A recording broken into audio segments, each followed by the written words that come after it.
Hello, welcome and welcome back. This is Jacob and today we are gonna be continuing and finishing off the narration and character voice acting for the vignette side story, Stories of Afternoon.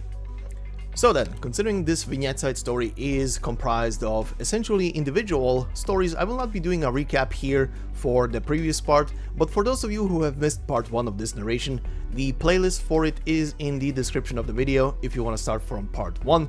And of course, thank you very much for all the likes on the previous part.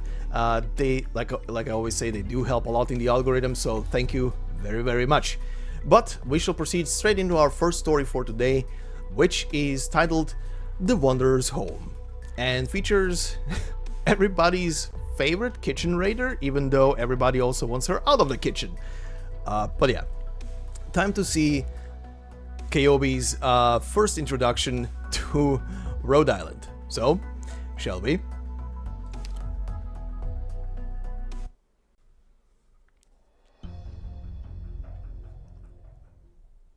Rhode Island Landship. Medical examination room number 6. Open. Say ah. Say ah. Come on, open your mouth, please. I'm just checking your teeth. I promise I won't hurt you. Come on. Don't make me pull out the big guns every time. I'll make you behave. Hey! Look, Miss Sparrow, what do I have here? It's your favorite, isn't it? If you're a good girl and help me finish my exam, these honey biscuits are all yours.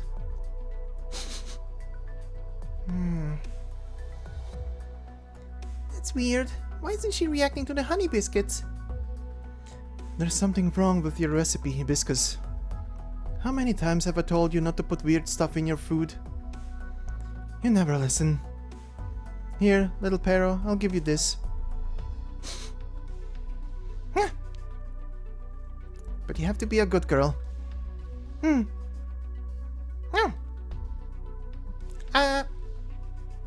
It worked.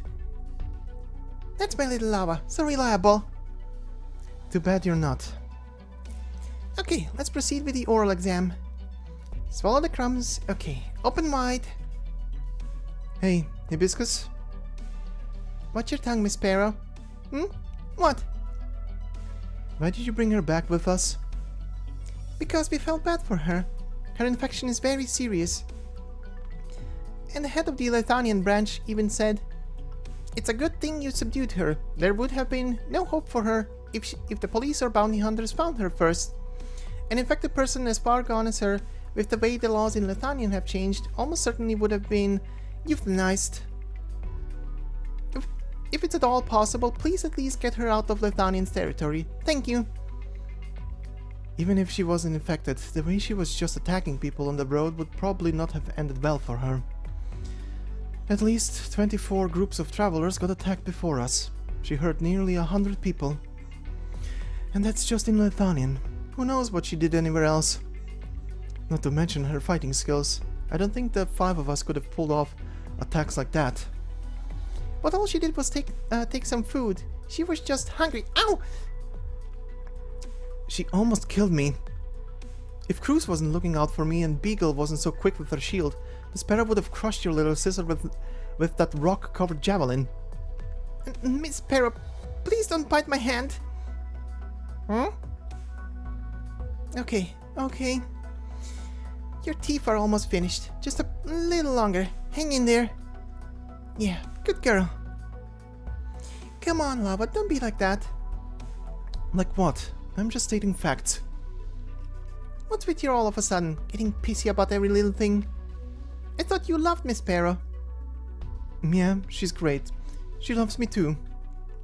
That's why she threw all kinds of rocks and flames and ice and pretty much everything at me.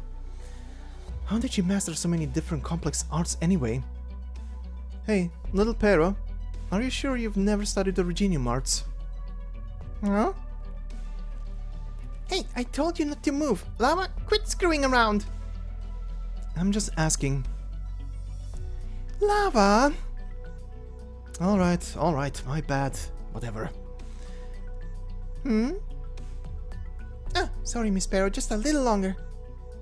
And now here and here.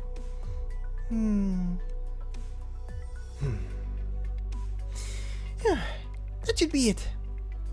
Now, Miss Sparrow, you're pretty much done. Rinse your mouth with this glass of water, and be sure to spit it out. Don't swallow. Gulps down water.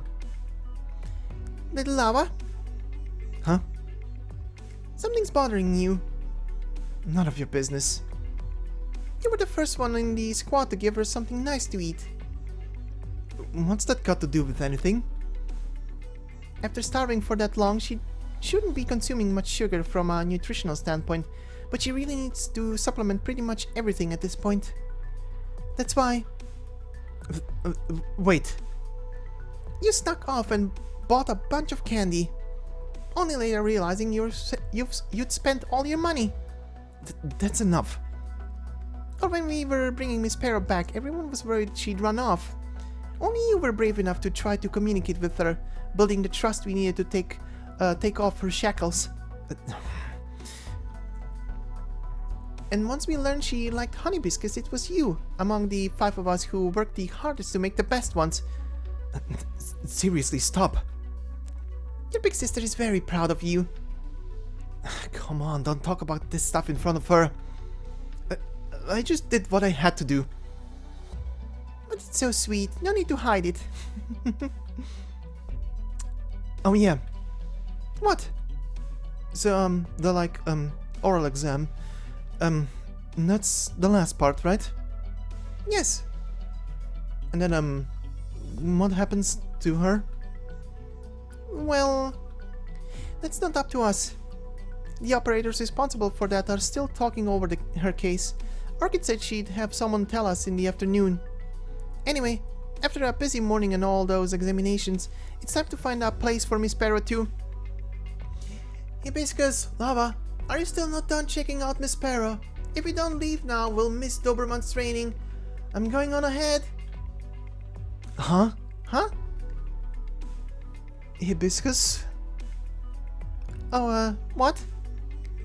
I thought you said you got us out of Doberman's class. Huh? Well, I might have forgotten. Why didn't you say so earlier? All I could think about at the time was helping Miss Sparrow with her checkup. We're dead. Let's go pick up a pair of coffins. What are we gonna do? Okay, how about we take little Pero out now and give her to the first person who comes along. I just hope we can find them again after training. That plan is a little... Let's see you come up with one. I'm not running laps around the bridge again. And I bet you don't want to memorize anatomy textbooks while doing jumping jacks either. Who would? Okay, fine. We'll do it your way. I'll get her weapons. You deal with her. But what about her mouthwash? She already swallowed it. Hurry. Rhode Island Landship. Outside the medical examination room number 6. There's someone. Blacksmith. Can I help you? Can you take care of... Sorry, wrong one. Can you take care of this girl for a bit? We'll come and get her right after training. What?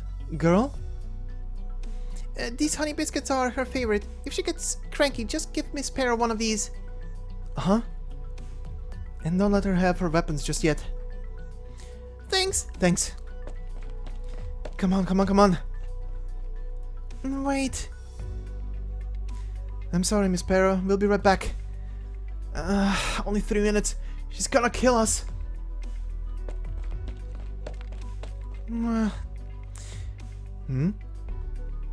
So, what's your deal? Just take the biscuits. Eat them whenever. You want me to carry your weapons? Good. Come on, my workshop is this way. Rhode Island Landship. Vulcan's workshop. Come on in, have a seat. If the forge gets too hot, you can go behind the partition. Thanks. Don't mention it. Are you a blacksmith? I'm Rhode Island's blacksmith. Codename Vulcan.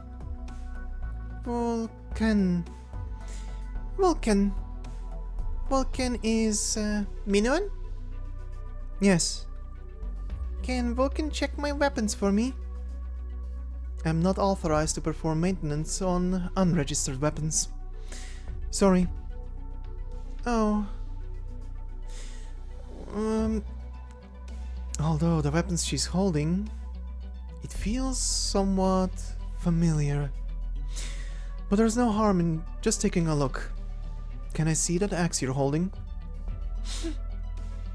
Yes! Here you go! Thanks. This is definitely Minoan craftsmanship. Brings back memories. It's worn. It's been a while. But it's been wiped down surprisingly clean. You're doing what little maintenance you can, at least. The construction is solid. Doesn't look like it's too damaged. It would be like new after some basic touches. Oddly, no chipping. No warping of the blade. Pretty low temperature steel. The steel. It's familiar. Where have I seen something like smithing like this before?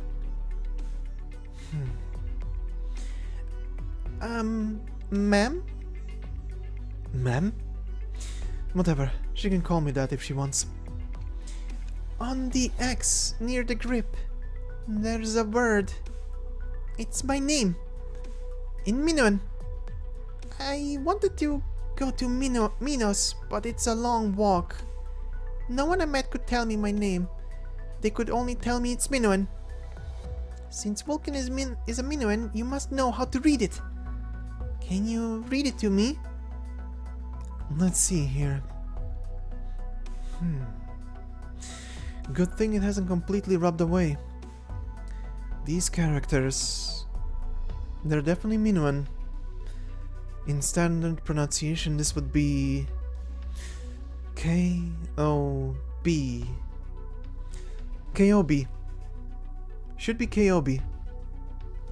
K-O-B. Kobi. Kobi. Kobi.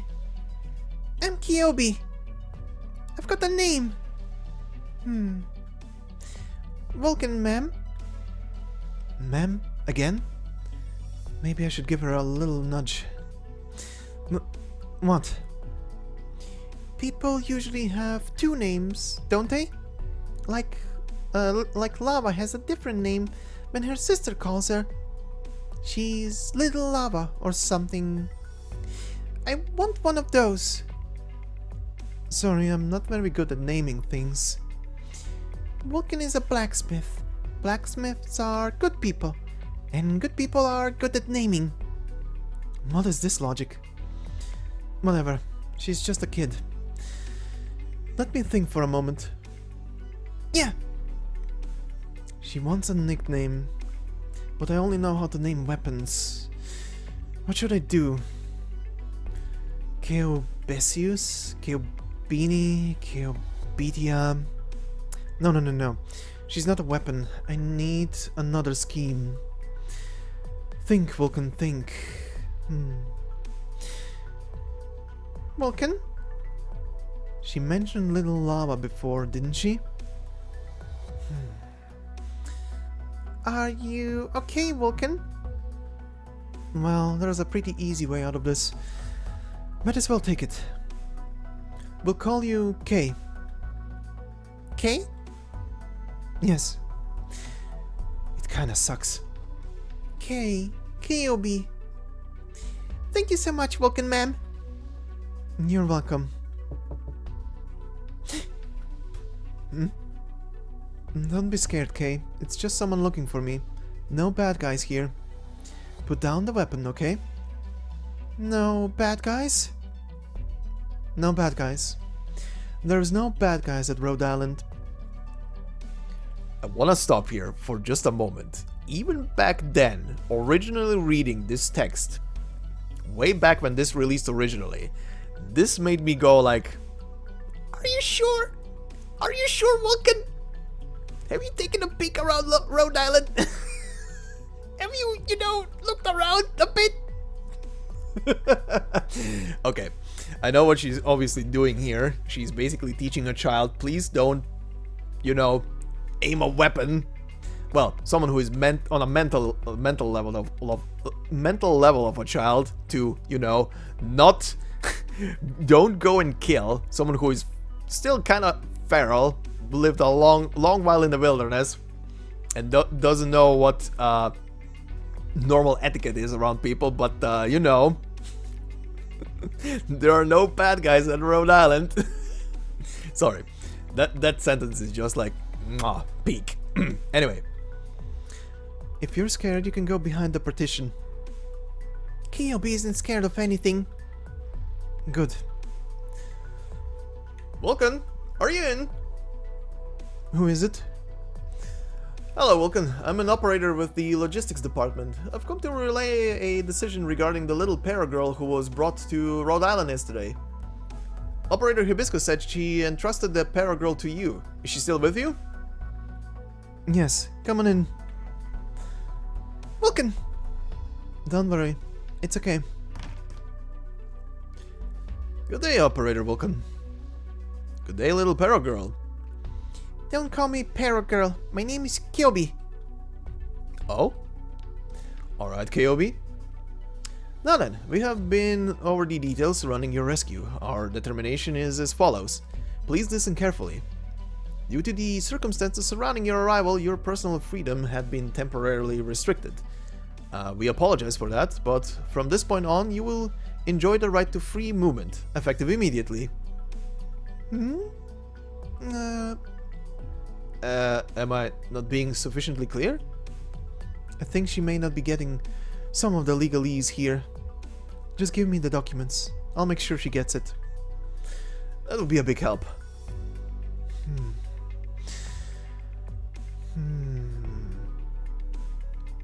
Okay. Okay. Why were you out on your own back there? I wanted to go to Minos, but I think I went the wrong way. According to the information provided by the Lithanian branch, she traveled from Bolivar all the way to the Tri-Junction of the East, where she then turned back. At that point, she made a large arc across the north until finally being rescued by our people in Lithanian. This girl can walk. But why do you ask? If you made it to Minos, what were you going to do? Ask my name and then... I haven't thought that far ahead yet. Operator Vulcan, please inform me of the situation and let her make her decision. So, what would you want to do after that?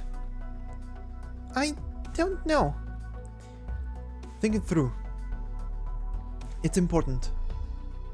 I want to eat until I'm full every day.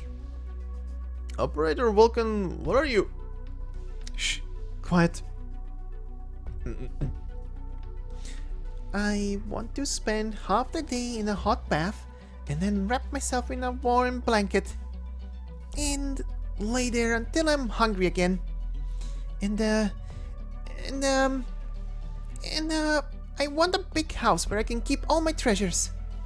Carrying them around all day is kind of hard, especially when I'm hungry. And I guess that's it. Understood. If there was a place where you could eat and drink and have a house to sleep in, would you want to stay there? I wouldn't. But most of the time you have to think a lot, and you have to fight a lot of bad guys, and sometimes you might not sleep for days. Even then, would you want to stay there? I'm not very good with thinking. But, Vulcan, ma'am, are you talking about being a hero? A hero?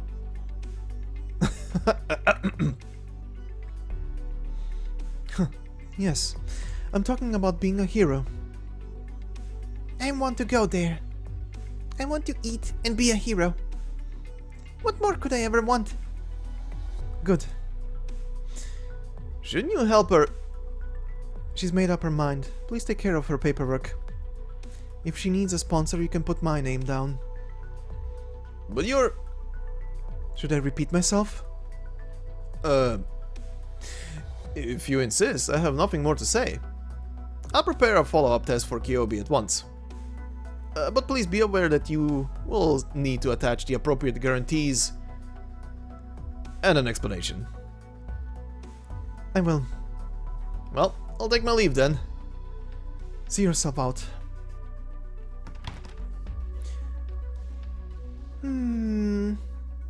What's happening? Nothing. You still have a lot to learn, and a lot of fights to fight. It'll be a lot of work. Get some rest while you still can. Oh. Ma'am? Huh? We'll get used to that. You want a honey biscuit? Lava baked them. They're good. May I? Here. Thanks. What's this flavor? It's kind of... The crust isn't crispy enough, and something's wrong with the honey seasoning. Other than that, it tastes exactly like the ones in Minos. Is it good? Very good. Right. But... Huh? A biscuit like this should be eaten fresh out of the oven. Put some jam on it and pair it with a cup of tea. Will it taste better? Yes.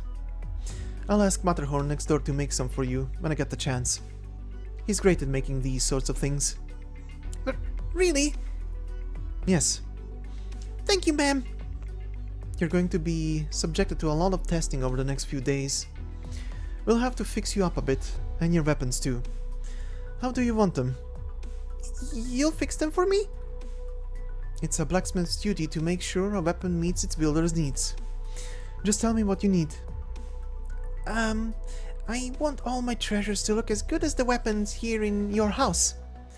And, I want the other weapons to be the same color as my axe. Is that too much trouble? That won't be too much time. It might be done in time for you to surprise Hibiscus and Lava. Really? Yes. Bring your weapons. Let's get started. Yeah!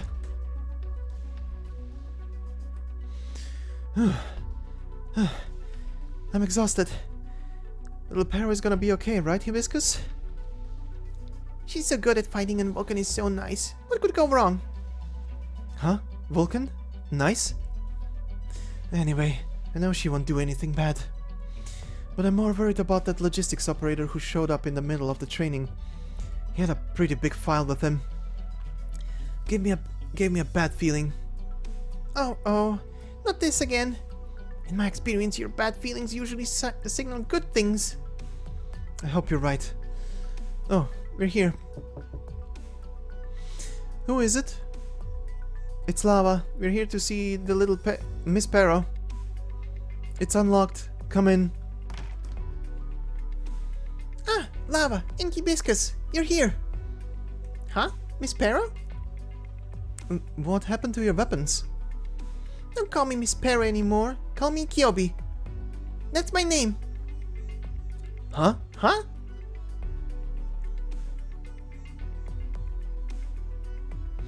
Several weeks later. Rhode Island Landship. Logistics Department. Small conference room. The HR director. I think you know why I asked you here today. How did she do? How do you think? Fancy a guess? She doesn't take orders, she just throws her weapons around and makes a scene. How do you think she did? Just tell me her results. Her results. She passed. Oh. She made a mess of herself and failed a bunch of tests, but her personal character and potential qualify her to be an operator. And taking into account the opinions of several of her proctors, the other details are less important. The doctor is never wrong about anyone. Neither are you. Well then, It's time. Can I get a reason now?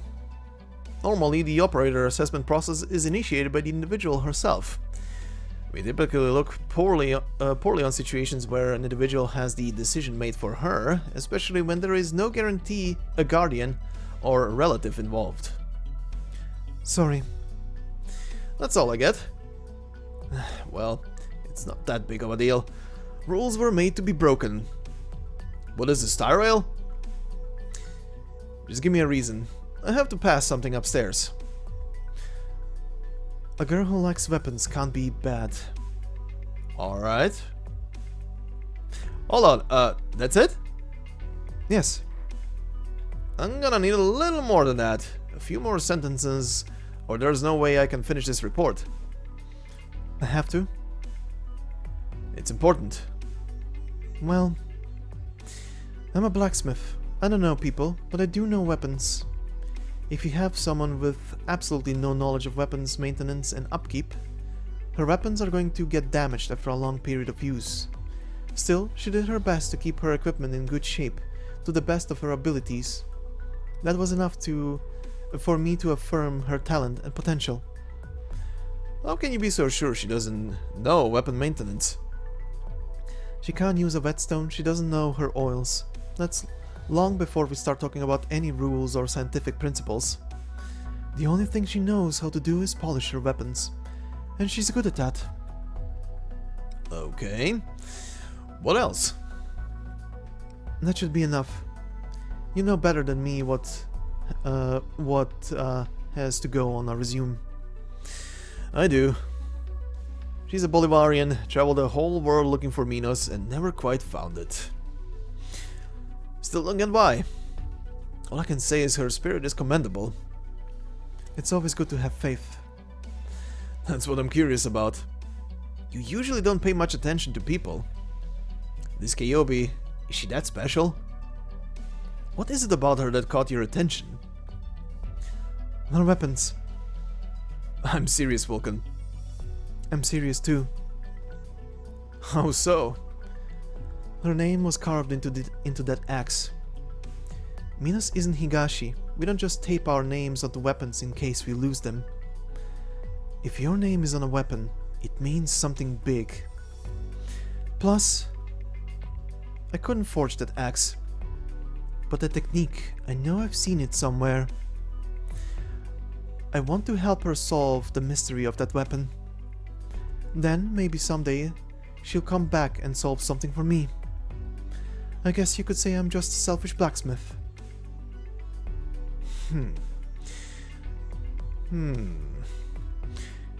Your craftsmen have your secrets. Well, whatever. That's enough for me. Sorry to bother you. Go get some rest. I'm sorry too. No need. I'm just doing my job here. Thanks. Don't thank me either. Next time you're up for a drink, come by while I'm on. I've got a new mix. I'm calling it Casimir's Fury. Give it a try sometime. Sure.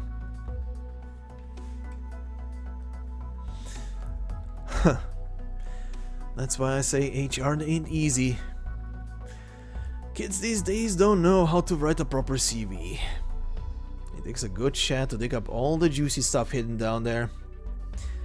It's all mysteries wrapped up in enigmas. Damn it, I'm an HR director, not a detective. Proceeds to say something short but passionate in a Victorian dialect. Director? Oh, what is it? Director, we're ready to interview the new operator, if you would. I see. By the way, here's Kobi's contract, all signed and notarized. File it for me and then send someone to inform the operator of her formal onboarding. Understood. Just a moment. Be sure Operator Vulcan is there for that. She may be needed to explain some of the formal terms and conditions. Understood. Okay, enough chatter. Back to work. Proceeds to flip through new operator files. Huh. Sure enough. Another one who can't write a CV worth a damn. Looks like I'm in for another long evening.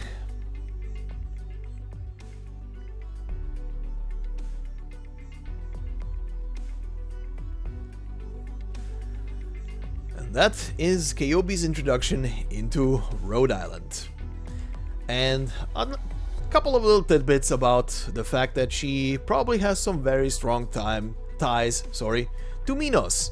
And that is another region that is on the never-ending list of when are we gonna see Minos properly. And see what that is about. And I do wonder if that story actually does come about one day, if Kobi here together with Vulcan will be sort of a main duo for the story or not, but I guess we'll see when the time comes.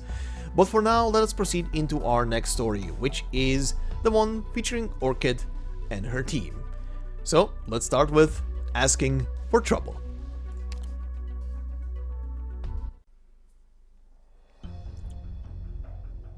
"9:39 p.m. inside the Rhode Island landship." Finally finished. Good work, Orchid. I've gotten to know you all so well. It's like I'm part of the team now, huh? You've really gotten good at this, Orchid. I'm better at this than looking after the circus, that's for sure. Why don't you apply for a transfer to logistics then? Huh? You know, people like you who come out of the normal world usually end up working in logistics. It's kind of unusual to become a combat operator. We've all been wondering why you decided to go to the front lines, actually. You wonder why, huh? Quick flashback. What kind of work would you like to do for Rhode Island, Orchid? The assessment shows you have an aptitude for Reginium arts. If you're interested, we could put you on the front lines.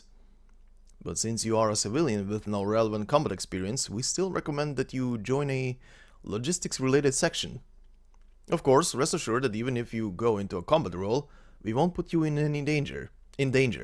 No more than you can handle anyway. What does logistics do? Well, it's a pretty broad department with a lot of functions, but in general, you can think of it as the jobs that keep Rhode Island running. Since there are more clerical jobs, it's well suited to people like you, folks used to city life. He means sitting in an office. I came here for a change. I don't want to spend my life in a cubicle. I want to go into a combat role. Are you sure? It can be tough being a frontline operator. Yes, I want to give it a try. Okay then.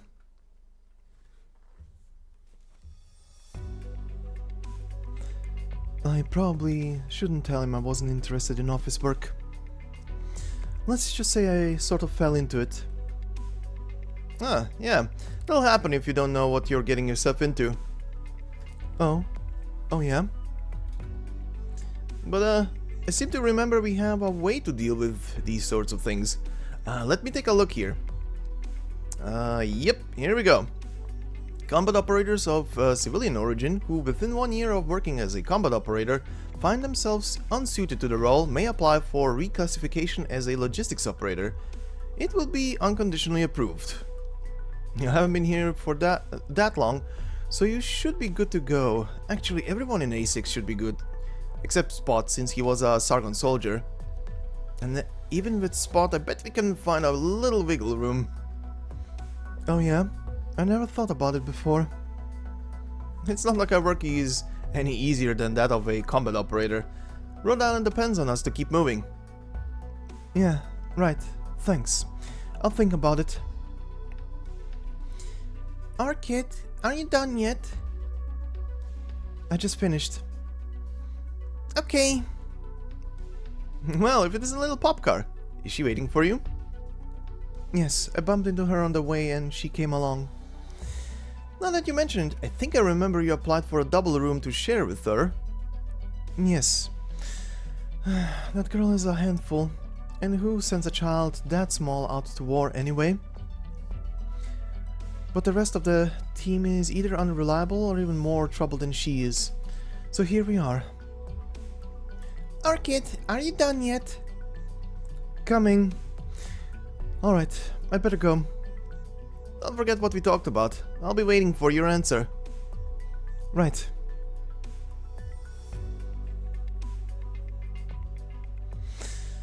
Huh. Isn't it ironic? I became a combat operator to ditch the office, and now look at me. Am I doomed to the rat race no matter what path I take? Orchid, what's a rat race? It's a miserable life, sitting in an office for 8 hours a day, growing fat and sick, doing tedious, menial labor, and sometimes putting in overtime. Oh, don't get it. Anyway, Popcar, how did you end up at Rhode Island? Dr. Calcit and Dr. Ansel bought me. What? Bought? Yeah, I used to work in a lumber yard. One day, Dr. Ansel and Dr. Calcit were passing by there and saw me. They played with me all day. The next day, I don't know how or why, but Dr. Calcit bought me. A lumber yard? Yes, my mom and dad sent me to work in the lumber yard when I was very young. The boss was sometimes very mean to me, but at least he fed me. Did you ever see your parents again? Oh, no. The boss said my mom and dad went very far away and couldn't come to see me, so I just had to wait. Then Dr. Ansel said that if I was good, Rhode Island would help me find my mom and dad, and I might see them again someday. Hey, Orchid, why are you hugging me all of a sudden? What's wrong? Nothing. Sometimes a girl needs a hug is all. And won't you like to be like those boys and girls back there, doing things in a chair, not needing to run around all the time? Dr. Ansel asked me the same question, but I don't really understand that kind of stuff. I just know I'm pretty strong. But I've been trying really hard to learn to read. Then I can help you and all those boys and girls in the office. Of course. Yeah. Orchid, what happened? You look really sad. Did I say something bad? Not at all. It's my fault. I shouldn't have asked about that. You're always so nice to me, Orchid. You can ask me anything. Okay. Orchid, why are you hugging Popcar in the middle of the corridor? People might get the wrong idea. Don't worry about it. Hi, Catapult. Oh, hi, Popcar. Are you guys going home? Yes. Now why are you all sweaty? You better not be running off to get yourself, and by extension me, into trouble. Come on, Orchid, give me a little credit. I just finished a session with Midnight. What? Midnight? Huh? Don't tell me you don't know. Unless there's a mission, Midnight works out in the training room every day about this time. I didn't have anything to do today, so he wrote me in, worked my tail off, and finally let me go. Spot's there giving him the business now. Why? How should I know? I figured you'd be up on it. I just know I need to steer clear of Midnight around 10 o'clock. I knew about it. Midnight also got me to join. But then I hit him and he flew away and he didn't ask me again. And that's why. This is one of the reasons. This is one of the best characters ever. She hit him so hard, he flew so far away that even his narcissism is saying no. Anyway. So that's the story. No wonder he dodged the question when I asked if he told you. Besides. Alright. As long as you're not making trouble. Why do you always come back to that? This is discrimination, Orchid. You're always so nice to Popcar, even when she makes trouble. I'd be so nice to you if you'd also go and sweetly apologize every time you did something so bad. It's beyond me, and if I have to apologize for steering things up, then where's the fun in it? Just stay out of trouble to begin with. You're lucky you're at Rhode Island. Anywhere else would have... Never mind. Forget it. Come on, Orchid. Just come on out with it. Nowhere else can handle my personality, and I don't want to change. Only Rhode Island would want a freak like me. But everybody here is talkative and awesome, and the work is good and it pays well. I love it here. Great, as long as you're happy. Anyway, hurry back and take a shower. A girl shouldn't be out walking all sweaty. Sure. Hey Orchid, the dorms are the other way. I'm going to check out the training room. Oh, Popcar, why don't you come to my room tonight? I'll tell you a story. Okay.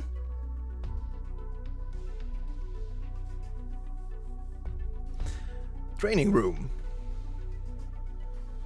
Did you skip dinner midnight? Kinda weak. My swordsmanship is about agility and cunning. Keep talking, music to my ears. Uh-huh. Slow, but not bad. I can tell you did eat enough after all. Wow, Midnight and Spot are fighting. Can I? Let's wait for them to finish. Oh.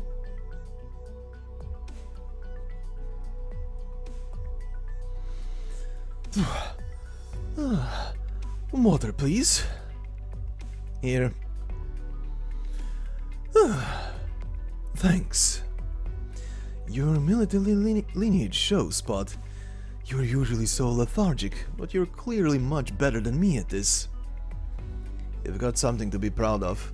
If you don't have the basics, I had my comics in one hand while I fought you with the other. Am I so weak? How can I get my point across without hurting your feelings? No need. But I'm actually curious. You're an Esker before, right? You've got the fundamentals, I can tell. A couple years of practice.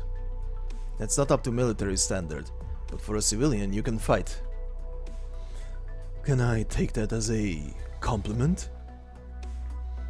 I'm mostly trying to convince myself that the most useless guy on our team actually has something to offer.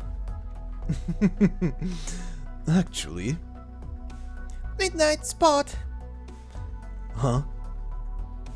Orchid's here. You're boned. Why is that? I don't know, but she looks like my mom did whenever things were about to get real bad for me. Oh, you're wrong about that, and it's my turn to teach you some tricks for dealing with women.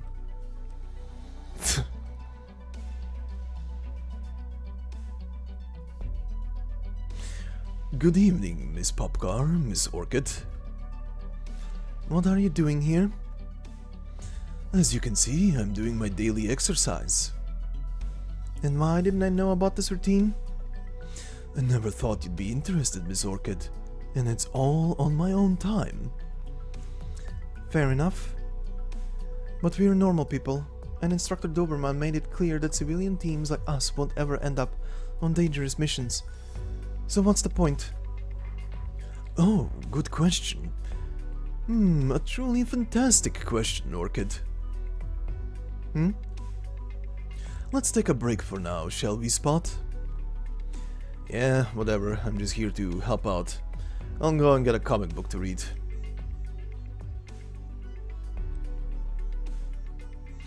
Orchid, do you know what the secret to success is in my line of work? What are you talking about? That's a rhetorical question to start things off. I can continue without an answer. I'd guess the trick is to be handsome, first and foremost, and then be a decent talker. No, no, and no. Although I consider myself quite beautiful, and I do know how to pay a compliment. Ugh. What's wrong with Spot? Nothing, just looking at a clown in a whole new light. Confidence is very important, but by far the most important is to treat all your clients equally. That is, when you step into my realm, my presence, then whoever you are, the only thing you are is my client. What's the point of all this? Are you trying to say that everyone's the same to you? Not at all, my dear sweet captain. Clever as you are, you've never thought this through. It's not that everyone's the same to me, it's that simply everyone's the same. The iron-fisted career woman, tyrant of her office section, could actually just be wearing a mask for the sake of her work. If she wears it long enough, she may forget how to take it back off. The outwardly homely housewife, whose husband likely cheated on her long ago, she stays at home telling no one of her troubles, with no choice but to come to drink with me. An ill-tempered fashion designer with her strong woman facade may just fear the gossip of others and the resulting loss of trust. Do you have a death wish? Did you think I was talking about you? People like this abound. Everyone in the city, after unloading their identities and responsibilities, is exactly the same. Each and every one. So why at Rhode Island would things be any different?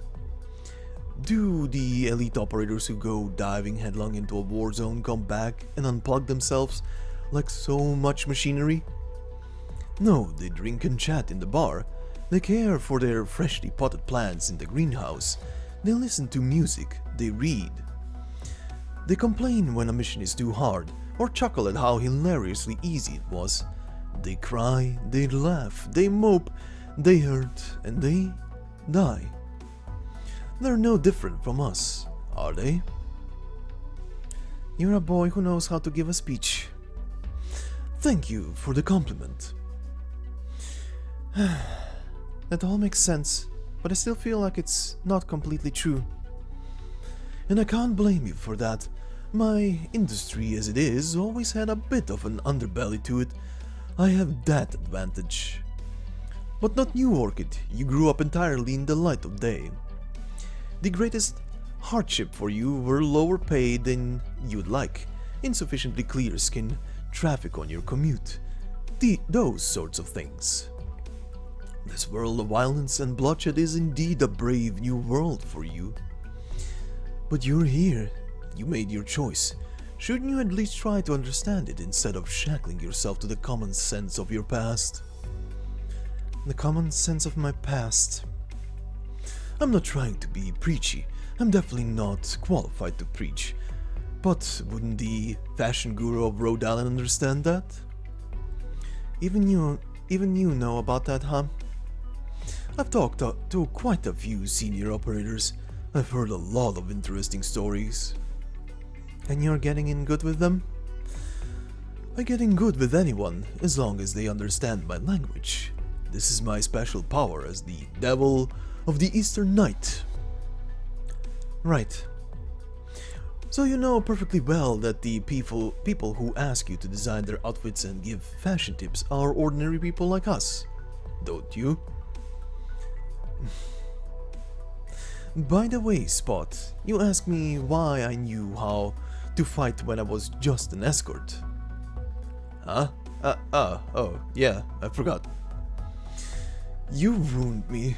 This is a bit of a story, so let's take it to the cafeteria. My treat. Sounds like a pain in the ass. Can I pass? I don't really care. I'm afraid not.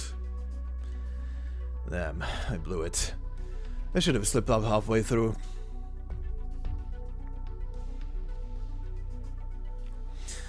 I said it was my treat, but you could still show a little decorum.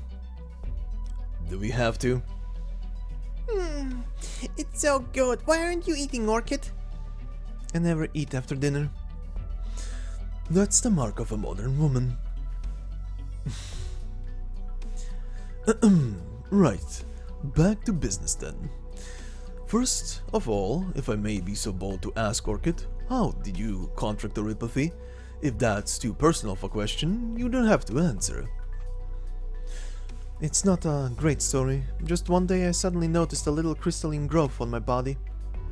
The doctor said I must have been exposed to some originium without even knowing. I still don't know exactly how I got it. That's it. Ah, I see. No wonder you're having this little crisis. So let me tell you my experience. There was a young man working in my club. He was my polar opposite, bright, sunny disposition, straightforward, instantly likable. Of course, no one who works in my industry could be called naive, but if I'm the type to make malicious assumptions about people, he's the type to trust them. Sounds like the type I would hate. Is that your way of saying you like me, Spot? Orchid, is there really no cure for narcissism? I'll ask medical later. Maybe there's hope. As I said before, I treat all my clients equally, meaning I don't change my approach based on one's status or identity. I make an active effort towards that goal, but for him, it was second nature. Through my position atop the industry, I could see that he would be the one to surpass me. So that person surpassed Midnight? It can't be that simple. Huh? Yeah, it would be nice if that was the whole story. Now that I think about it, I actually did him a disservice. He didn't come from a good family. He needed the money. To him, I must have looked like the king of the world. If I was out of his way, he would have been able to make it in that world. I should have taught him much earlier how to situate himself, how to handle money, and how to be what people needed him to be. Had I done that, maybe we wouldn't have ended up at each other's throats. He was jealous of you, and you didn't notice? He did well, or rather, he didn't even notice it himself. It wasn't until he almost killed me the first time that I realized this flaw in my understanding of human nature. I think it's got nothing to do with human nature. You're just too nice. Right? I never thought of you as the type to mentor a newbie. But Midnight is a really good man. I always knew. Thank you, Popcar. But you said first time, which means there was a second time. Right. He did almost kill me the first time. Almost. I'm confident that had been his second attempt to kill a man, I would be sitting here. But I am. I bet $5 Lungman you bitched out. No, I didn't. It's just I couldn't have expected what happened next. At the time I saw the world as Orchid does. I never thought of it as a place of malice and bloodshed. I muscled him out of the industry and learned how to handle a sword. I thought that would be enough. I really did. Until one day, I discovered a health problem. You're a Ripathy. He paid my agent to infect me somehow. The second time he came looking for me, he was infected himself, and he brought his friends with him. I had seen a lot of hate in my work. I thought I understood it, but when it was actually directed at me, I felt it burning in a way I hadn't ever before imagined. But you won. I did. Even if I can't go toe-to-toe with you, I can fight off a dozen thugs and walk away with my life. It was then, with my own hands, I took his.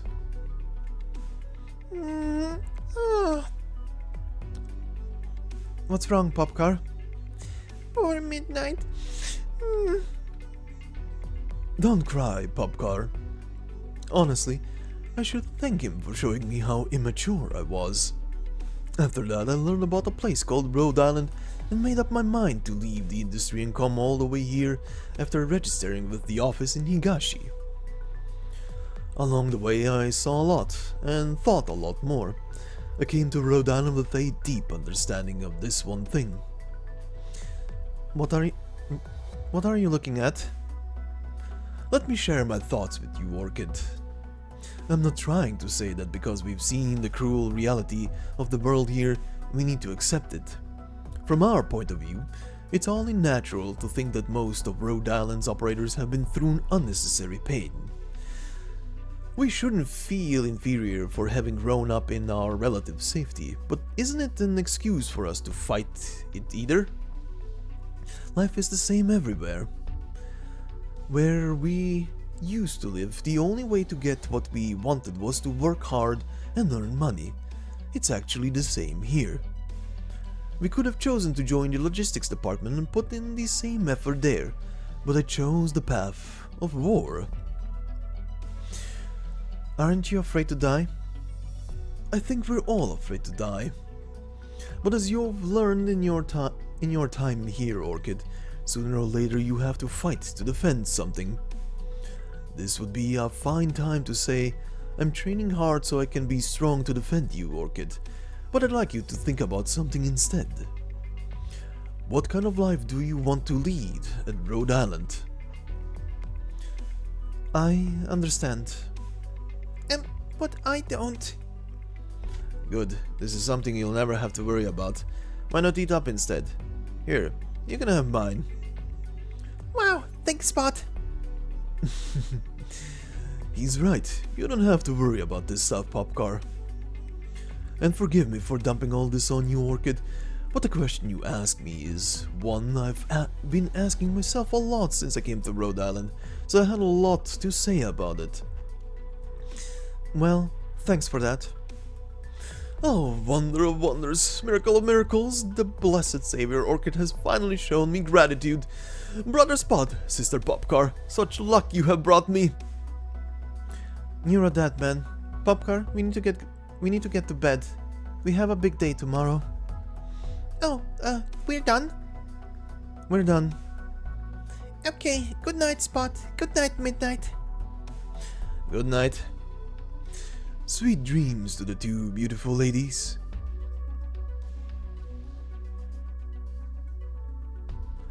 So you're not worried we'll turn out like that guy from your club? Not to toot my own horn, but I have a lot more confidence as a judge of character these days. Besides, we're on the same team. It's good to get to know each other better, no?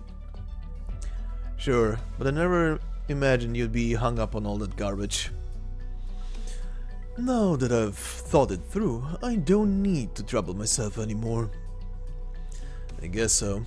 Say, did you use any of those tricks for dealing with women just now? I did indeed. The most important trick of all. Telling the truth. Sounds pretty easy to me. It's important because it's simple.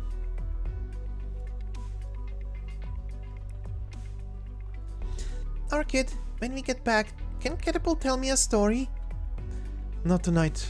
Midnight kept us out too late. Oh. Okay, I'm just glad to see you happy, Orchid. Oh, have I been unhappy lately? I don't know how to say this, but you seemed very upset after we left the logistics department. Not now, though. Now you look happy. Did I? I guess I did. Thank you, Popcar. Did I do something? You just don't know it yet. Excuse me, are you Orchid? Oh, you are? I'm Sora with Penguin Logistics. I've heard you're kind of an expert on fashion and pretty handy with a needle and thread. Can I talk to you for a minute?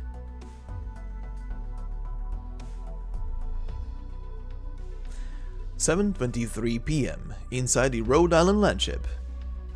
So, you decided to carry on as a combat operator. That's too bad, but it's your call, Orchid. I respect it. Yes, it may not be a good fit for me, but it's a special opportunity. I don't want to waste it. That's true. Sitting in the office all day is pretty boring. Maybe I should apply for a transfer and try it out. You're dreaming. You wouldn't last 2 seconds with Doberman. Oh yeah? I've heard about that one. It's pretty cool you made it through her training, Orchid. You get used to it. Anyway, that's all for today. Heading back so early? Yeah, I have a thing. Okay, see you tomorrow. See you tomorrow.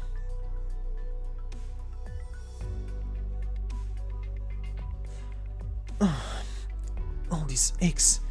That's what I get for skipping the gym that long. I can't even move my hand to fill out the form. Why did I do this to myself? Orchid, there you are. I've been looking for you. What's the matter? What did Popcar break this time? Nothing. It's midnight. He's sparring with Popcar. You've got to see this. Okay, I'm totally out of it today anyway. What made you want to sign up for the fitness training? It's not like you. Call it a change of heart. Oh, want me to give you a shoulder rub? Okay, out with it. What did you do this time? Whoa, hey, I didn't do anything. I'll believe you, for once. What? You seem kinda different lately. Do I? I can't quite put my finger on it, but yeah. Come on, weren't we going to see Midnight eat shit? Hell yeah, we were!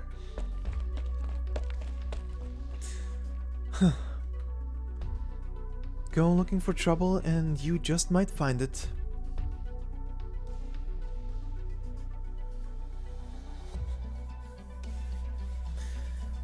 Well, I want to also go and see Midnight eat shit. But anyway, we shall now move to our final story for today, titled Moving Forward. So let's begin.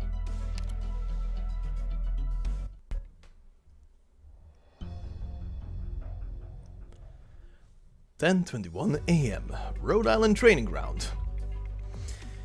This is it! Too slow. Shit! But... That's enough for today. Not bad, Fang. You blocked it this time. I'm glad to see you getting more flexible. yeah, it's what Instructor Doberman taught me. Not just about footwork, but about adjusting my speed. I think I'm starting to get the hang of it. Right, you have your natural Kuranta speed. It's good for quick attacks, but those aren't worth anything if the enemy blocks them and you have no counter. Anyway, you have passed this field exercise. Thanks, Instructor Grace. But the next one will be even harder. I'll be ready. That's the spirit. Fang! Beagle, did you finish your test? How did it go? Oh, I didn't pass. Instructor Fallon has some real sneaky tricks. Don't get discouraged. You get them next time. How about you? Did you pass? Yeah. Nice. Oh, my butt. Cruz, are you okay? Instructor Tess shot my patootie. Huh? The test was a sniper war between me and Instructor Tess. We had to hide and find each other. I still don't know how she got behind me.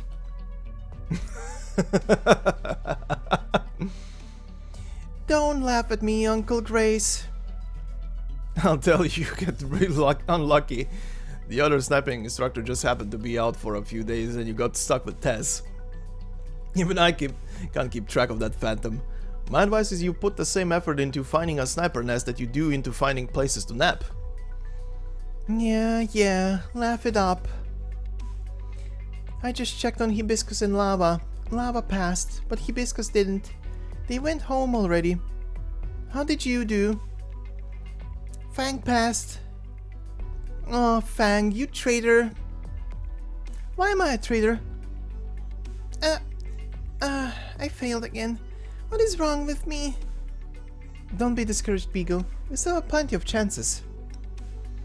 Yeah, it's just a quiz. Nothing to be upset about. And we still have hell this afternoon. That's right. Doberman let us do your individual test this morning, but the afternoon group field test? That's all her. Please. I can already imagine the look on Instructor Doberman's face when she sees my test results. Now you're sorry? No, Instructor Doberman said we could go out at our own pace. I'm just a late bloomer. But I'm also worried she'll be disappointed in us. Beagle, Cruz? Okay, seriously, don't be too hard on yourselves. We didn't make these tests so you could pass them. They're there to tell us what to work on. Wow, it feels awful when a guy tells you straight to your face that he's better than you, and you can't even do anything about it. It's the truth.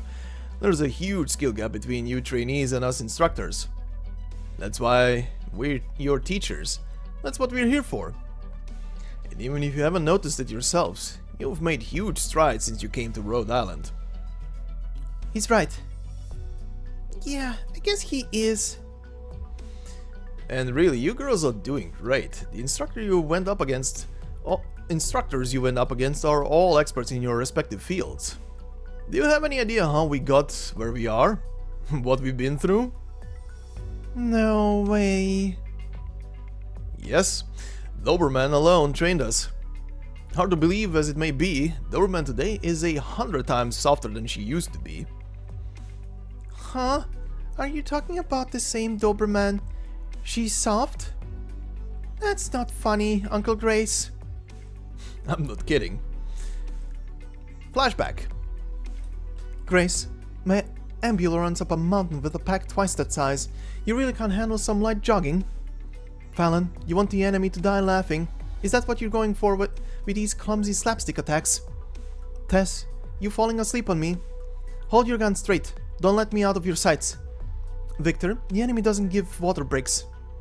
Leah, let's have you learn some basic first aid before you try healing arts. This bandage work is as much of a mess as you are. We're done for the day. Give me 10 laps around the training room. You hear me? Everyone together? Sir, yes sir. I can't hear you. Sir, yes sir. That bad, huh? The point is, still the Doberman may not be the strongest fighter herself. Hey, I'll toot my own horn and say I've got a 50-50 shot against her at this point. Come on, cut the crap. Hey, a little self-confidence is good for the soul. Anyway, Doberman may not be the strongest fighter around, but the tactics and strategy she pulled out of her time with the Bolivarian army are overpowering. Bolivar? Yeah, like the Bolivarian Civil War you see on the news. That Bolivar. We all wonder exactly how Doberman got to be as great as she is, but she never talks that much about her time in Bolivar. Anyway, at the time, Rhode Island was just getting going, and they really needed some talent. Then, how do I put this? Doberman was a real soldier back then. What does that mean? Like, we're all pretty awesome here at Rhode Island, but our overall atmosphere is still really relaxed, right? We get to have our own lives. Okay, let me put it this way. If you were with us back then, Cruz, you'd never end up napping in a utility closet. That thought would never cross your mind. Huh? That sounds like hell. You get what I'm saying? Doberman's way different now. Really? It's hard to imagine the person Instructor Grace is talking about is our Instructor Doberman. Yeah, Doberman works as hard, and she's kind of scary, but once you get to know her, you can tell she really cares about us. She always really cared about people, even back then. It's just sometimes when you do what you do means more than why you do it. That is a sentence. Okay, hold on. It's just sometimes what you do means more than why you do it. Alright, that's enough chatting for now. You girls pack up, go take a shower, have lunch, and get ready for the group training this afternoon. What about you? Me? I'm going to gather up the other teachers and we'll take your test results to Doberman. Oh, I can do that for you. Really? You can? Sure, we'll pass Instructor Doberman's room on the way to the cafeteria. Oh, I'll go too. I'll pass. I'm in no hurry to see Instructor Doberman. Thanks a lot, ladies. Oh, and don't tell Doberman what I just told you. Ever.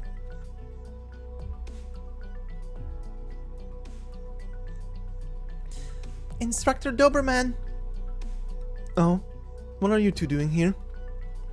We're bringing you some test results and I guess some other information from Instructor Grace. I passed! Let's see here. Oh, good. The others, Cruz, Beagle, and Hibiscus didn't pass. Did Lava? Sorry. It's okay. You're making progress. Go on back to tell Cruz to be ready for this afternoon. Go on, rest up.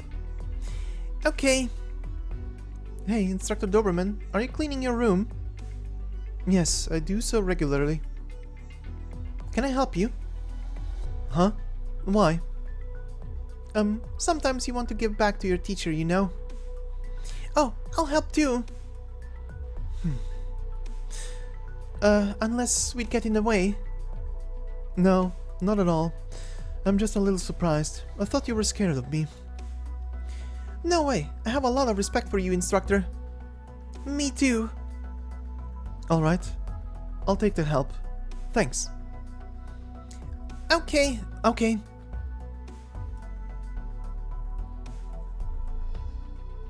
There's a lot more stuff in here than I expected. Oh? Is that odd? No, I just always thought of you as an instructor with a tidy room. The type who wouldn't keep a lot of stuff. I really didn't bring much with me when I first came to Rhode Island. But I've been living here for a few years now. Oh, right. Instructor Doberman joined Rhode Island a long time ago? Yes, compared to most operators, it's been a while. Why did you join up, Instructor? Oh, sorry. Is that a bad question? No, it's just... now's not the time. We'll talk about it later. Okay. Are you curious too? Yes, I am. I really want to know more about you, the Instructor. Know more about me? Huh.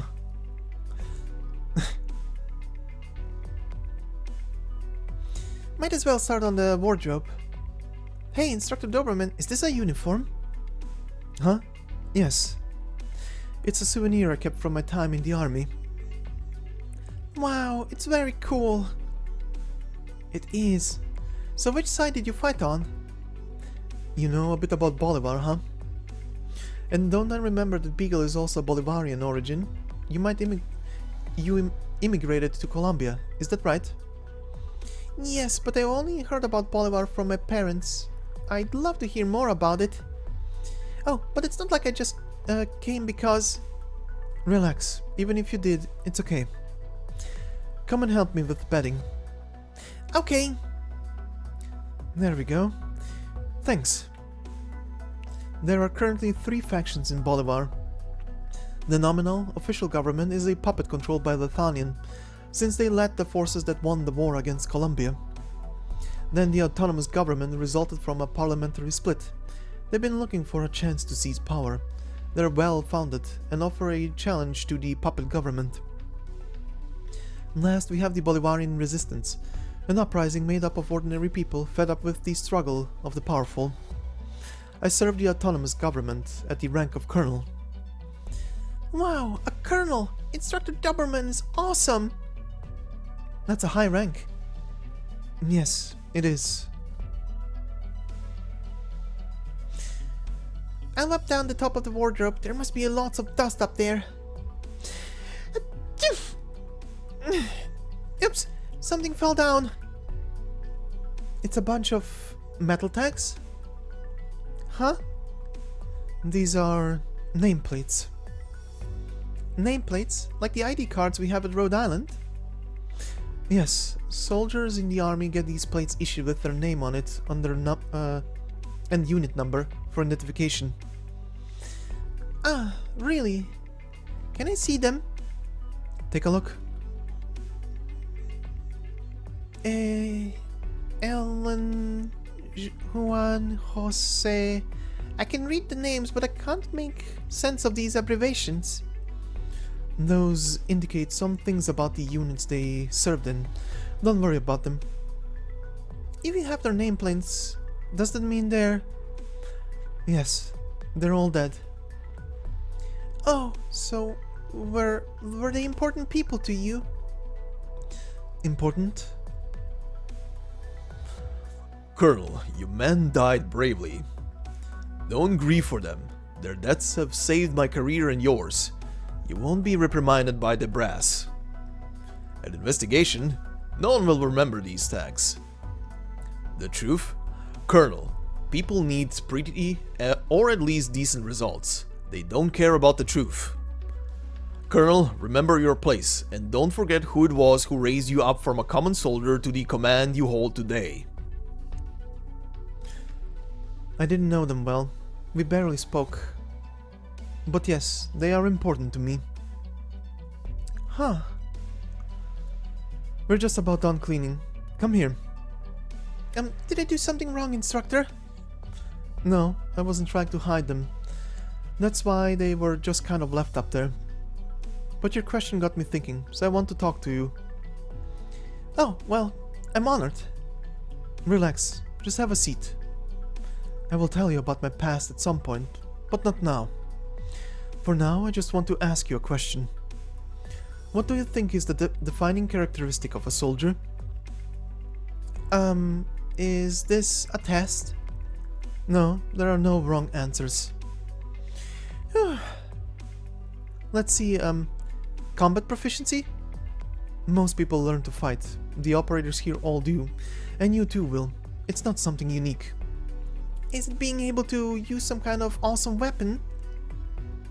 It's true that many manufactured weapons are readily accessible in the military. But as you've seen here at Rhode Island, there's always people who have other ways of acquiring such things. There's a lot of them. Yes, that is a big one. The military usually has a numerical advantage unmatched by civilian organizations. Rhode Island today can only compare to the standing army of maybe a backwater nomadic city in a small country. What? I thought Rhode Island was really powerful. For a non-government organization, Rhode Island has done very well for itself, but we couldn't dream of challenging a state. But we have such amazing operators like Skyfire. She goes swoosh with her staff and everything goes boom. But there's only so much you can do in the face of overwhelming numbers. Do you remember Gus from the garrison? He was the toughest guy there by far. But if a dozen men ganged up on him... Exactly. Numbers change the calculation even for a mediocre combatant. One beagle couldn't take on a Skyfire. But what about 10 or 100 beagles?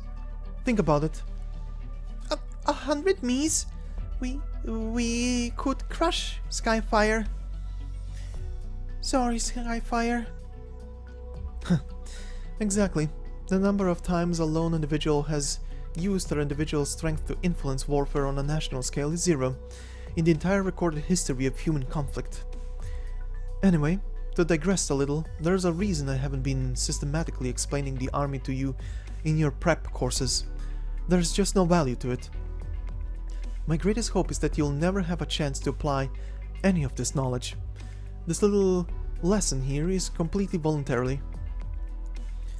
So, numbers are the answer aren't the answer either? Well, it's an answer, but it's more of a descriptor of the military itself rather than a soldier. Is it following orders? What makes you say that? I just thought back to our time at the garrison. The captain said that as a soldier, you have to follow orders no matter what. Correct. Huh? I got it right? Yes, you did. The defining characteristic of a soldier is obedience to the chain of command. There's a saying, the best soldier is one who can't think. An army does not need soldiers to think, only to follow orders. But isn't that kind of cruel? War is cruel, and if you must engage in it, giving up thought could be a kind of relief. But isn't it cruel that you have those questions at all? Aren't soldiers human? Obviously, a soldier is not a machine. He comes closer to death than anyone, and he knows better than anyone exactly what it is he's facing. Can a soldier still muster up morale when he knows he's carrying out an incredibly stupid order? I think... no. Of course not. Someone faced with such a situation, you have two choices. Do you know what they are? No. One is to prevent the soldier from noticing the order is incredibly stupid. But that's difficult. The men on the front lines know exactly what kind of danger they're facing. You can't fool them. If you could have made a better choice. And the other choice is to just issue the correct orders. Huh? It may sound a bit silly, but it's the truth. How else do you get a soldier to surrender his inclination to question orders? How do you get him to relax and trust in his command? It's simple. Just issue convincing, correct orders from the beginning. But not everyone makes the right choice. After leaving the autonomous government, I moved to join the resistance, but in the end I left, because it wasn't any different there. Whoa, Instructor Doberman even joined the resistance? Yes, there is a picture in the second drawer under the wardrobe. Take a look. Wow, you looked so cool back then, Instructor. I wanna see. Whoa, she did. Put it back when you're done. Things didn't go well there either, and eventually I left Bolivar and came to Rhode Island. My expectations were low, but I was pleasantly surprised. A soldier knows when he's been given a stupid order, but he may not know what to do about it. And that's another reason you need the right orders, and Rhode Island provides those. Fang, do you get what she's talking about? Kinda. Don't worry about it too much. It's just me waxing philosophical. The main point here is you could stand to appreciate Rhode Island a bit more. You can safely give yourself to Rhode Island, even if you don't think about what you're fighting for. You won't lose anything. There's an age-old question. If we know we have to move forward, but forward is always in front of us, how do we know which way to move? There is no answer to the question, but you can at least trust in Rhode Island when they tell you which way is forward. You can't go wrong moving that way. Trust in Rhode Island. I think I get what you're trying to tell us. Yeah, basically Rhode Island is a good place. Yeah, that's about it. It's a pie-in-the-sky paradise that a few idealists are desperately trying to keep going for the sake of a little hope. I know Rhode Island is good, but is it really that good? It may take a while for you girls to realize it. Alright, that's enough cleaning and chattering. It's time for you to get some chow. Oh no, it's almost 1. Yep. Thanks for helping me clean up. You have something to eat. I'll be right along. Okay, thanks for the lesson, Instructor Doberman. I need some time to digest it. Me too. Don't take it too seriously. Also, I changed my mind. I think I might put this on one of my tests. And if you two feed me back exactly what I just said, you get a 0. No way. I'll think very carefully about it. Thanks again for your lesson today, Instructor.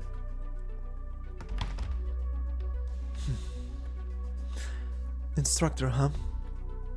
Somehow I'm getting used to teaching. I've had many students, some of whom have long surpassed me, and others have bright futures. I found a new purpose in Rhode Island, and I'm willing to believe in the future that Ami and Dr. Consit have painted for me. But Alan, Juan, Jose, my roots are still in Bolivar. I'll go back someday and see for myself. Someday.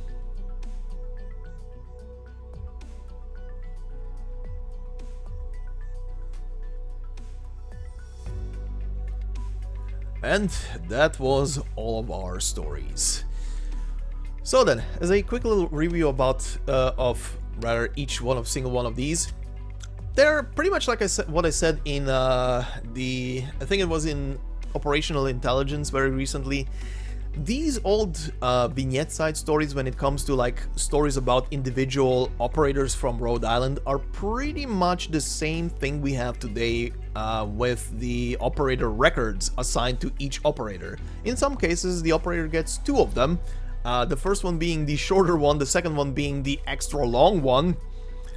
Just look at Silver Ash's operator records. The guy has 2 of them. The first one is like, I think, around 20-ish minutes. The next one is like 40 minutes. Ea Fiala has the same thing to her. The first one is shorter, the second one is super long. But yeah, these all old vignette side stories pretty much do the same kind of thing, where they tell a story about an operator, their daily life, or their recruitment, or a current like field assignment or something like that. In this case, this entire collection was pretty much just the daily lives of these operators and how they go about them, a bit about their pasts, which is always nice to get to know about, and some foreshadowing for stuff that we got to see already. For example, more about Ptilopsis and the experiment that she went under that turned her out to talk that robotic way, and she more falling asleep than what she usually would. Then Matterhorn's story, even though it was mostly about Uncle Matterhorn and his daily escapades in the kitchen, it does have a bit of hints for Kierag as well, which we got to see very explicitly in the Break the Eyesight story. Vanilla's, I guess, is pretty much just your bog standard operator record to some degree, where it's just a story about the operator and kind of a hobby about them, or what they have to them, and didn't really talk or hint about too much outside just reconfirm that yes, she is part of Black Steel, and that unlike Franca and Liskarm, who just were assigned and became part of Rhode Island assignments for the time that they are deployed to Rhode Island, Vanilla here, because she had lower scores and a lower rank, had to go through tests first to ascertain if she would be an asset. So that was fine. Also slugs. Cute. Question mark? Anyway, also learning that the doctor eats very weird stuff. Yeah, more on that in Shirayuki's operator record. Anyway, seeing pretty much the arrival of Kobi at Rhode Island, and her discovering her name. If that actually is her name, that still needs to be properly kind of answered. I do presume that the weapon was handed to her, and someone told her, whoever forged those weapons, that the name on the weapon is supposed to be her name. I do wonder what the purpose was. Well, she wasn't told, from what I'm gathering, to go to Minos. She decided herself because she wanted to know her name that is inscribed on the axe. But I do wonder what the purpose was of giving her, because Vulcan does bring up the whole thing of if the Minoans inscribe a name into a weapon, the owner's name into a weapon, it means something absolutely significant to the Minoans. And I do wonder if that will be something in the future. And we still don't have a story set in Minos, but we did have a bunch of hints at Minos and the culture and stuff like that. So maybe one day I would really love a story there. And I do wonder, if we do get a story set in Minos, if Vulcan and Kobi will be our key characters that are part of the story.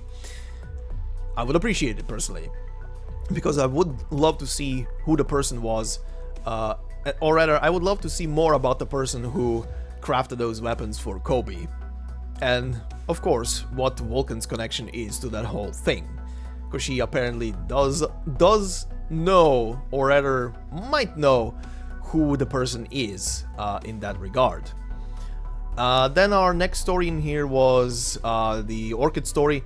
Very nice to see the dynamic in this one. Even back then was very nice to see. Obviously back then we didn't have much outside of this to see. Now we have also operator records, but back then seeing the dynamic between the A6 members and their shenanigans, well, we saw most of them in this story. We saw Lava and Hibiscus in the story prior, but seeing the other members of Orchid's team and how they interact, and knowing that pretty much the vast majority of them are just normal, regular civilians, is kind of also interesting to see. the civilian combat operators are treated at Rhode Island, and the whole rule of, hey, if you're a combat operator for a whole year, you get to actually you know, move your move to a cubicle if you want to do that. You can move to logistics, but yeah, that's to the individual. So that's a very interesting rule they have there. And apparently they might be understaffed, because that guy was very much so trying to recruit Orchid into logistics. But anyway, it was nice to see the dynamic. Midnight's shenanigans are always something very special and flamboyant. What else to say there? And if Spot comes along as a moody character and you don't know what to do with that guy or don't really care about him, I would suggest looking up his operator record. You can find it here on the channel, or just read it yourself in the game. It's not hard to unlock or get. These are pretty much all A6 members are 3-star characters, at least their default. Forms are 3 stars, pardon. And yeah, they're very easy to unlock and just read through. Spots was very eye-opening as to why he is the way he is. And it also had some character development for him, so that one was very nice. And then we move on to the story that we just went through, the one situated mostly around Doberman and Fang's team. While nice to see Fang, Cruz, and Beagle do their training and thing and talk to Doberman, still waiting on some story that will tell us about what the hell happens to Fang and Beagle later in the future, because we do have quite a lot of hints from the altars of Cruz and Lava that something might have happened to those two, but nothing specifically said about that. And I wonder if that whole thing is just bait. But we'll see, I guess, when we get to that. Actually, now I wonder if it's just bait that anything has happened to Fang and Cruz, and sorry, Fang and Beagle, and they just became super diesel and edgy. But we'll see. But yeah, hearing a bit about Doberman's past was very nice in this old story, and her module short story as well paints an even better picture as to how she operated on the field herself, in which I also recorded and uploaded here on the channel. I did also kind of speculate around the fact that if we do get a story set in Bolivar at some point that deals with maybe something related to this whole civil war scenario that they have going on there, this whole conflict between the 3 sides, I wonder if Doberman will be our central figure for that story. And in that case, if we will maybe potentially get a higher rarity version, like an altar version of Doberman. I don't know if they're gonna go all the way up to 6-star with her. I don't think she could go that diesel, but 5-star at least. She's a 4-star already, so she's like the middle ground, but maybe, because her module short story definitely paints a picture of her being like a specialist character. But yeah, it was very nice to see this story, this side about her, especially learning that she was she had the stick up her ass way deeper in the past than than nowadays. Oh boy, are the current generations kind of happy that, or rather they should be happy that she is not as strict as she was before. Poor Grace. He went through hell. Anyway, but anyway, conclusion, very nice collection of little stories, mostly relaxing, pretty much relaxing along the whole entire way, with a couple of foreshadowings and hints about future developments and stories that in a lot of cases still need answering. So all I can say here is enjoyable, definitely enjoyable, just mostly also to just learn about the individual people and the people surrounding them. And yeah, that's pretty much all I can say about that. So anyway, this has been fun to go through and remind both myself and probably all of you how these old stories went. a look into the past of the writing for this game is always fascinating. I think this is also around the time where it started to become, the team started to become better and better and better in writing. But this is also purely because they already established certain rules through different side stories and the main story as well, and they just started developing from here. I can't remember what time. I should have maybe looked this up, but I can't remember from the top of my head what was the timing of this when it comes to correlation to like main story. Was this around episode 7, aka chapter 7? I can't remember. It was definitely somewhere around there, 6 or 7. But anyway, definitely shows that the writing became better and better slowly. So yeah, all I can say here is thank you very much for watching and listening to this, and considering that we have, after this goes up on the channel, a bit of a dead week next week, unless something magically happens on Monday and the story, the main story gets announced to be dropped sooner. We'll see. We'll make plans for that when that happens. But for now, thank you for listening, thank you for watching. If you like this video, please consider leaving a like on it, and if you're new to the channel, consider subscribing. All of that helps a lot in the algorithm, of course, so thank you very much in advance. And also, I've said it on the previous part as well, I did finally was able to, because YouTube started expanding their countries that are in that package, was able to open up memberships for the channel as well. So if you want to support the channel and my work, there is the button. Nothing will be ever put in the memberships as a bonus video or video that only members can watch. Everything on my channel will be available always. It's literally just there if you wanna support me and my work more directly.